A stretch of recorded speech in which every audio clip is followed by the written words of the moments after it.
নমস্কাৰ স্বাগতম জনাইছোঁ আপোনালোকক আমাৰ এটি বিশেষ অনুষ্ঠান বিশেষ এগৰাকী আজিৰ অতিথি ৰূপকোঁৱৰ জ্যোতিপ্ৰসাদ আগৰৱালা অসমৰ এগৰাকী প্ৰসিদ্ধ গীতিকাৰ নাট্যকাৰ লেখক আৰু প্ৰথমগৰাকী অসমীয়া চলচ্চিত্ৰ নিৰ্মাতা অসমীয়া সাহিত্য অসমীয়া কবিতা অসমীয়া নাটক প্ৰবন্ধ সমালোচনা শিশু সাহিত্য আদি সকলোতে তেখেতে যি বৰঙণি আগবঢ়াই গৈছে সেয়া অনবদ্য অসমীয়া সংস্কৃতিলৈ আগবঢ়োৱা অনবদ্য অৱদানৰ বাবে তেখেতক আমি ৰূপকোঁৱৰ বুলি জানো জ্যোতিপ্ৰসাদ আগৰৱালা অসমীয়া গীতৰ বা অসমীয়া নাটকৰ অসমীয়া চলচ্চিত্ৰৰ আধুনিক প্ৰৱৰ্তক আধুনিকতা প্ৰৱৰ্তন কৰিছিল জ্যোতিপ্ৰসাদ আগৰৱালাই 1935 চনত প্ৰথমতে তেখেতে অসম আৰু অসমীয়াৰ কাহিনী অৰ্থাৎ জয়মতী উপস্থাপন কৰিছিল চলচ্চিত্ৰ ৰূপে জ্যোতিপ্ৰসাদ আগৰৱালাৰ জন্ম হৈছিল 1903 চনৰ 17 জুন উজনি অসমৰ ডিব্ৰুগড় জিলাৰ তামুলপুৰ চাহ বাগিচাত অৰ্থাৎ তামুলপুৰ চাহ বাগিচা আছে মদাৰঘাট মৌজা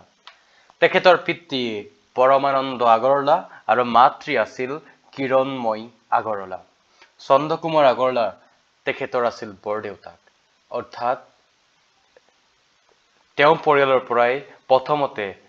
শংকৰদেৱৰ যি কীৰ্তন আছে কীৰ্তন পুথিখন ছপা আখৰে উলিয়াইছিল হৰিবিলাস আগৰৱালাই চিত্তৰঞ্জন দাসে প্ৰতিষ্ঠা কৰা জাতীয় বিদ্যালয়ত 1921 চনত মেট্ৰিক পৰীক্ষাত অৱতীৰ্ণ হয় আৰু তাৰ পৰা দ্বিতীয় ভাগত মেট্ৰিক পৰীক্ষা পাছ কৰে তাৰ পাছত কলিকতা নেশ্যনেল কলেজৰ পৰা আইএ দ্বিতীয় বৰ্ষ সাং কৰে তাৰ পিছত 1926 চনত জ্যোতিপ্ৰসাদ আগৰৱালাই অৰ্থনীতিৰ উচ্চ শিক্ষাৰ বাবে এডিনবাৰ্গলৈ যাত্ৰা কৰে কিন্তু পঢ়া শেষ নকৰাকৈ 1930 চনত উভতি আহে অসমলৈ উভতি অহাৰ পথত জাৰ্মানীত তেখেতে 7 মাহ সময় চলচ্চিত্ৰৰ প্ৰশিক্ষণ গ্ৰহণ কৰে তাৰ পাছত তেখেত আহি ভাৰতৰ স্বাধীনতা আন্দোলনত জঁপিয়াই পৰে 1932 চনত তেখেতে 15 মাহ কাৰাবাস খাটিবলগীয়া হয় শিলচৰ জেলত টাইফয়েড ৰোগত ভুগিছিল যদিও তাত সত্ত্বেও তেখেতে কাৰাবাস খাটিবলগীয়া হৈছিল 1933 চনৰ শেষৰ ফালে তেখেতে ভোলাগুৰি চাহ বাগিচাত অৰ্থাৎ গহপুৰৰ ভোলাগুৰিত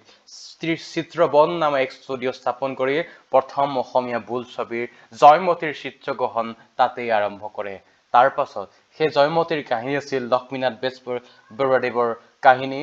জয়মতী আৰু 1935 চনৰ 10 মাৰ্চত এয়া মুক্তি লাভ কৰে জয়মতী 1936 চনত দেৱযানী ভূঞাৰ লগত তেখেতে বিবাহ পাশত আবদ্ধ হয় জয়মতীৰ পৰা যি ব্যৱসায়িকভাৱে লোকচানৰ সন্মুখীন হৈছিল সেয়া পুনৰুদ্ধাৰ কৰিবলৈ 1939 চনত দ্বিতীয়খন অসমীয়া ছবি ইন্দ্ৰমণিটি তেওঁ নিৰ্মাণ কৰে আৰু 1939 চনত দ্বিতীয়খন ছবি হৈছিল ইন্দ্ৰমালতী 1941 চনৰ পৰা জ্যোতিপ্ৰসাদ আগৰৱালা পুনৰ স্বাধীনতা আন্দোলনত জঁপিয়াই পৰে 1942 চনৰ অৰ্থাৎ 42ৰ ভাৰতীয় আন্দোলনত তেখেতে সক্ৰিয় ভূমিকা পালন কৰিছিল সেই সময়ত জ্যোতিপ্ৰসাদ আগৰৱালাই বহুতো গীত কবিতা লিখি জাতিৰ প্ৰেম জাগ্ৰত কৰি তুলিছিল জ্যোতিপ্ৰসাদ আগৰৱালাৰ দৰ্শনক ৰূপান্তৰৰ দৰ্শন বুলি আখ্যা দিয়া হয় তেওঁ কৈছিল ৰূপান্তৰহে মাথো জগত ধুনীয়া কৰে এইয়ে মোৰ গায়ত্ৰী মন্ত্ৰ সুন্দৰৰ পূজাৰী জ্যোতিপ্ৰসাদ আগৰৱালা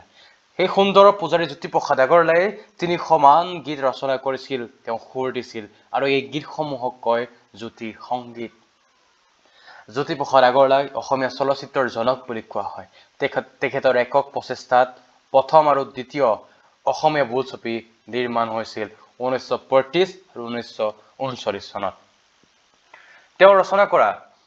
গল্পসমূহ আছিল ৰূপহী বগীতৰা সোণতৰা সোণতি যুঁজাৰু সতী সোঁৱৰণী সন্ধ্যা শিলাকুটি নীলাচৰাই জ্যোতিপ্ৰসাদ আগৰৱালা এগৰাকী অকল সংগীতকাৰ এগৰাকী অকল চিত্ৰ নিৰ্মাতা নাছিল তেওঁ এজন বিশিষ্ট লেখক আছিল তেওঁ বহুতো গল্প লিখি থৈ গৈছিল ইয়াৰ ভিতৰত এইকেইটা অন্যতম জ্যোতিপ্ৰসাদ আগৰৱালাই 13টামান শিশু উপযোগী কবিতা লিখি থৈ গৈছিল। তাৰে উল্লেখযোগ্য এটাৰ নাম হৈছে কম্পুৰ সপোন কবিতা। তেওঁ কবিতা লুইত পাৰৰ অগ্নিসুৰ, জ্যোতি ৰামায়ণ, উপন্যাস আমাৰ গাঁও তেখেতৰ উপন্যাস। এয়া আছিল জ্যোতিপ্ৰসাদ আগৰৱালাৰ কেইটামান কৃতিকৰ্ম। তাৰ পাছত আগবাঢ়িছোঁ জ্যোতিপ্ৰসাদ আগৰৱালাই 1951 চনৰ 17 জানুৱাৰীত সমগ্ৰ অসমবাসীক এৰি পৰিয়ালক এৰি তেজপুৰৰ পকীত কৰ্কট ৰোগত মৃত্যুবৰণ কৰে আৰু সেই সময়ত তেখেতৰ বয়স আছিল মাত্ৰ 48 বছৰ। তেখেতৰ মৃত্যুৰ পিছত অসমৰ স্বনামধন্য কবি সাহিত্যিক ডক্টৰ হোমেন বৰগোহাঁয়ে অসম বাণী কাকতত তেখেতক অসমৰ ইতিহাসৰ সৰ্বকালৰ সৰ্বশ্ৰেষ্ঠ 10জন অসমীয়া বুলি ঘোষণা কৰি গৈছে আৰু তেখেতৰ মৃত্যু দিনটো অসমত 17 জানুৱাৰী শিল্পী দিৱস হিচাপে পালন কৰা হয়। তেওঁ যি নাটক আছিল সেই নাটকসমূহক আমি সকলোৱে জ্ঞাত। তেওঁ নাটকসমূহ শোণিতপুৰ, কাৰেঙৰ লিগিৰী, লভিতা, ৰূপালীম, নিমাতী কন্যা, খনিকৰ ইত্যাদি। এই নাটকসমূহ আছিল সম্পূৰ্ণ নাটক আৰু এইখিনি আছিল অসম্পূৰ্ণ নাটক। এই অসম্পূৰ্ণ নাটকসমূহ আছিল কনকলতা, সুন্দৰ কোঁৱৰ, সোণ পখিলী, শোণিতপুৰী 1925 চনত, কাৰেঙৰ লিগিৰী 1930 চনত, লভিতা 1948 চনত, ৰূপালীম 1948 চনত তেওঁ লিখি উলিয়াইছিল। জ্যোতিপ্ৰসাদ আগৰৱালাই অসমীয়া সাহিত্যৰ এক অনবদ্য অৱদান আগবঢ়াইছে আৰু তাৰ ফলস্বৰূপে 2004 চনৰ 17 জুন তাৰিখে ভাৰত চৰকাৰে জ্যোতিপ্ৰসাদ আগৰৱালাৰ স্মৃতি ৰক্ষাৰ কাৰণে এটা ডাক টিকট মুকলি কৰিছিল আৰু এই টিকটৰ মূল্য আছিল 5 টকা। বিষ্ণুৰাভাই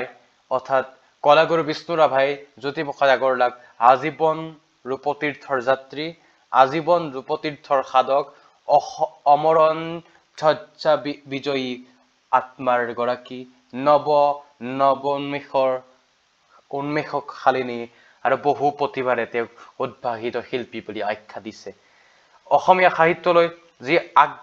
অৱদান আগবঢ়াইছে, অসমীয়া কলা সংস্কৃতি জগতলৈ যি অৱদান আগবাঢ়িছে, তাৰ স্মৃতিতে অসম চৰকাৰে